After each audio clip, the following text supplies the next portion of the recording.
Hi everyone, my name is Emily. I'm an MA student here at Brock in the English department, and I am currently working on a major research project that examines food blogs. So, because you guys are looking at blogs throughout this course, Professor Danahay has kindly invited me to share a little video on my research. So, that's why I'm talking to you right now. My goal is to give you a bit of a short description of my research and specifically how I make use of critical and cultural theory while examining food blogs. Because integrating theory into the sort of raw data of the blog itself is one of the aims of this course. It's also one of my aims. So some of the theory I incorporate pertains specifically to blogs and to new media. Some of it does not. But my goal is to show you nevertheless how theory and blog can come together. So I hope you enjoy hearing about my research, but I also hope that it's useful to you. So my research looks at 3 sample food blogs. One is called Local Milk, one is called My New Roots, and one is called Keeping It Kind. You can find those with a simple Google search if you're interested. And my overall focus is to consider how these blogs present food as an artistic object, and to consider what ideological concerns, what cultural anxieties about food the blog presents or incorporates. I think we're familiar with the view of the blog as that sort of diary on the screen, right? I think you've encountered this during your reading already for the course. My research certainly considers the blogger, the speaking subject, but I try and focus more on the blog as a space. If this blog were a room, what would it look like? How would that space work? And what would the politics of that space be? Because of that focus, and because I'm interested in how food is viewed as an artistic object, I consider many different aspects of the blog. So narrative, photographs, logos, the name of the blog, colors, the recipes themselves, even the ingredients. And in order to consider how all of those things work together, I make use of a tradition of semiotic analysis that's developed by Roland Barthes. Some of you might be familiar with Barthes. Barthes talks about how different signifiers combine and work together to form what he calls myths. And he uses this approach to explore various bourgeois cultural beliefs in France during the 1950s, which is when his text Mythologies was composed. So 1950s France is pretty different from 2017 North American food blogs. So how do those things come together? Well, I used Barthes to consider why food photographs that appear across all 3 of my sample blogs, as well as many others, why they so often depict food as messy or in a state of transition. You might be familiar with this kind of aesthetic from recipe videos that pop up on Facebook, right, with the pair of disembodied hands that are like making meatballs or something. Food photography in the 50s, Barthes says, wants the exact opposite of that kind of messiness. The ideal then was to have food as smooth and garnished and polished and perfect and complete. The photograph is the final step. You sort of snap the picture once the recipe is finished and the food is ready to be presented. And Barthes says that this photograph style, what it aims to do is distance the image of food as food stuff, so the sort of dirty biotic substance or the materiality of food. So the photograph of a ham, for example, would be arranged so as to minimize the association of humans with consumers and predators, and with the ham as prey. And so it minimizes the violence of nature and of consumption in order to show food as culture. And he calls this an alibi. So fast forward to my blogs, and the impression is different. Photographs ostensibly want to show the whole messy process of preparing food. But I think the lesson from Bart is that this is still a cultural myth. There are still alibis there. It still has to be constructed as a cultural myth. It's relatively easy to show food as messy by scattering some herbs across a cutting board.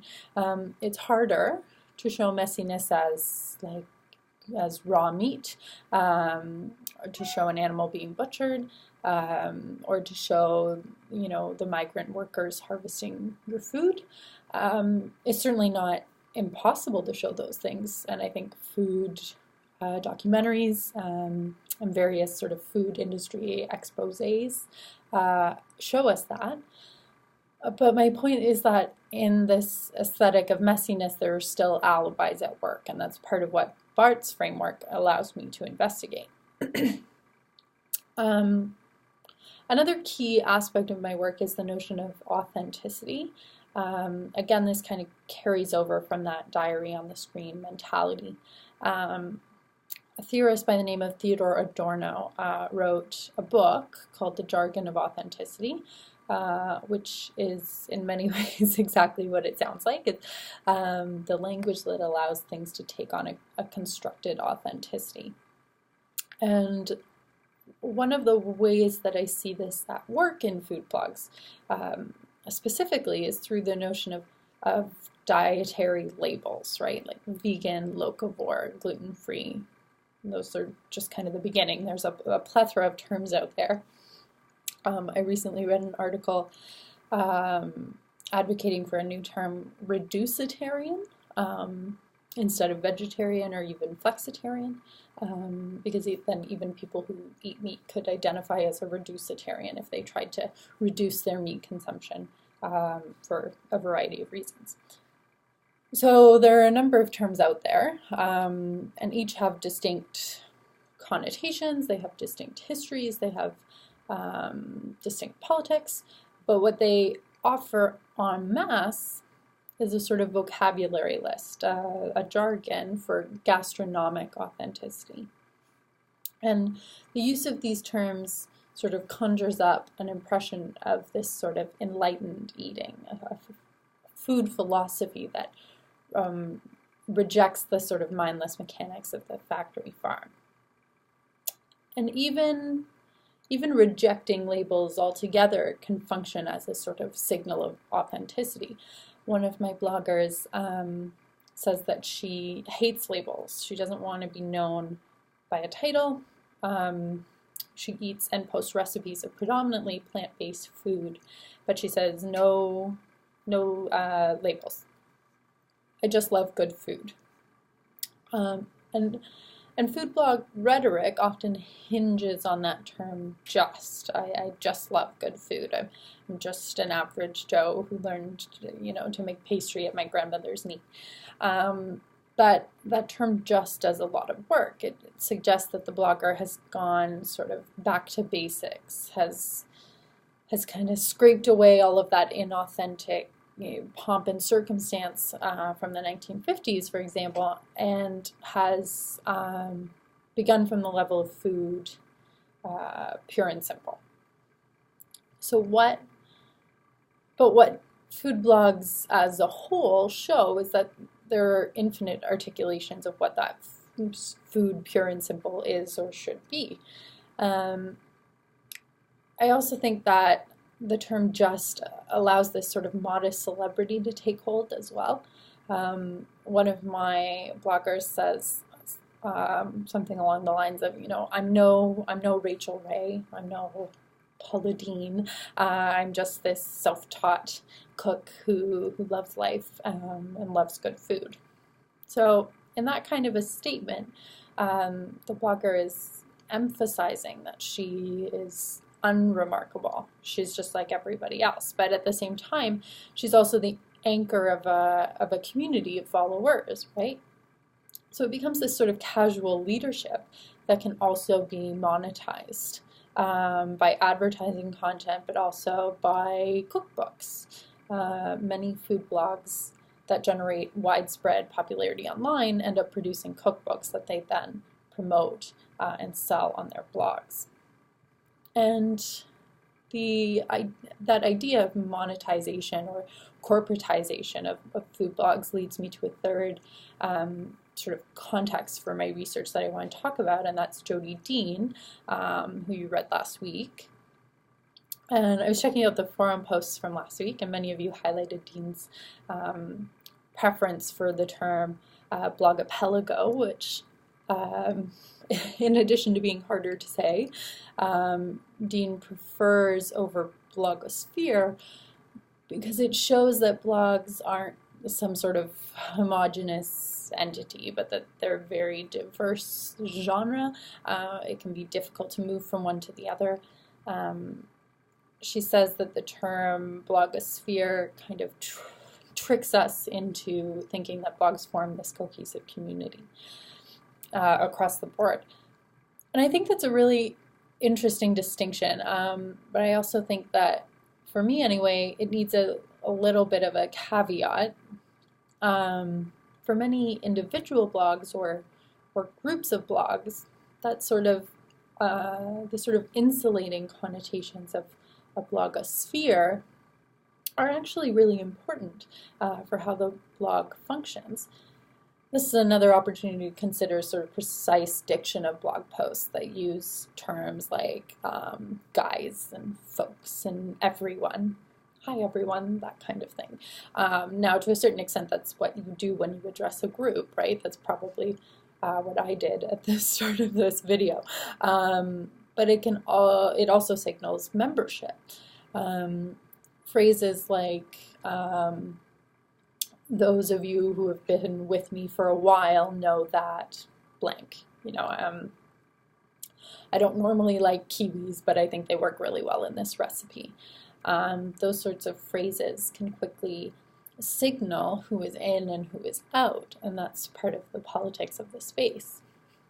And if a follower is able to recognize certain terms that signal that belongingness, or alternatively, if they recognize what or who the blog opposes, implicitly or not, then you have the basis for that kind of conditional sense of belonging. But broadly speaking, though, I think Dean's distinction is a really useful one, not least because she suggests that these little blog islands can be commercialized and monetized and essentially colonized by corporate interests, and many of you touched on this in your forum posts. I just wanted to share a little anecdote to that effect, and then I'm done talking, I promise. I grew up on a farm just outside of Ottawa, and my dad still lives there and still works there on the farm. And last time I went to visit him, I was at a sort of community event, and there were lots of other farmers there, and there were lots of representatives from various agricultural corporations. And I was introduced to a bunch of people. And one person I was introduced to, rather unfortunately, as somebody who studies food blogs, was the representative from Monsanto.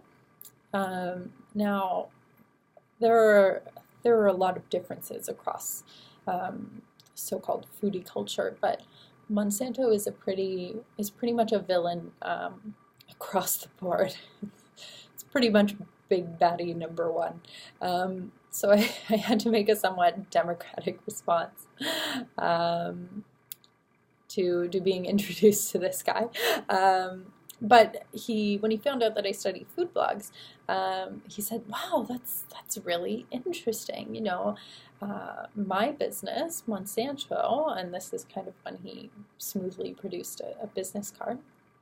We're starting this initiative where we reach out to food bloggers and encourage them to write sponsored posts, and we're trying to show people out there that Monsanto isn't all bad.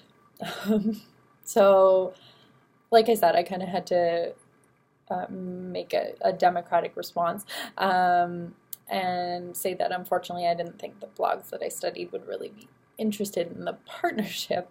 But I think that conversation or that business proposition has some really interesting consequences for the blogosphere or blogapelago, because for many, not all, but for many food blogs, accepting that offer would essentially invalidate their jargon of authenticity, right? So for me, one of the key aspects of that image of a collection of blog islands is actually the boundaries around them and how firm those boundaries are, but also when and under what circumstances they become permeable or are simply, taken over. Sometimes those movements are largely invisible. Blogs that you think are run by an individual but are actually run by a corporation. Sometimes they're not, but I think Dean draws our attention to them no matter what, which is really useful. So that's my quick run through of some of my research and how I try and integrate critical and cultural theory into that research. I hope you found it useful, and best of luck to all of you with your blog endeavors.